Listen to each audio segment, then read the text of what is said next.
আজকে একটা বিশাল ফাটাফাটি হইব। Free Fire Bangladesh versus India, কে জিতবে? ফ্রি ফায়ার বাংলাদেশ জিন্দাবাদ। 2025 সালে ফ্রি ফায়ার কিং হচ্ছে বাংলাদেশের প্লেয়াররা, এতে কোনো সন্দেহ আছে? আরে বেটা কোস কি, ফ্রি ফায়ার ইন্ডিয়া সম্বন্ধে তোদের কোনো ধারণা আছে? ফ্রি ফায়ার ইন্ডিয়া হচ্ছে ব্র্যান্ড, আর তোদের বাংলাদেশি প্লেয়াররা তো সব নুব বট। আরে ভাই কয় কি বটের বাচ্চায়, তুই জানোস বাংলাদেশের ফ্রি ফায়ার প্লেয়াররা এখন হ্যাকারদের মতো গেম খেলে? আইসে নুবরা আবার হ্যাকারদের মতো কইরা খেলে। তোদের বাংলাদেশের প্লেয়ারদের কোনো দাম আছে?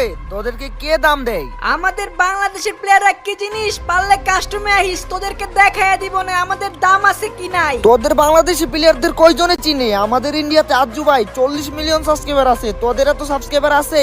সাবস্ক্রাইব নিয়ে বাহাদুরি? আচ্ছা ঠিক আছে, একটা চ্যালেঞ্জ লাগি, দেখি কারা জিতে, বাংলাদেশ নাকি ইন্ডিয়া। যারা ইন্ডিয়া সাপোর্টার তারা এই ভিডিওতে লাইক দিব, আর যারা বাংলাদেশি সাপোর্টার তারা সাবস্ক্রাইব করব। তোরা জীবনেও জিততে পারবি না এই চ্যালেঞ্জে। বাংলাদেশিরা সাবস্ক্রাইব করে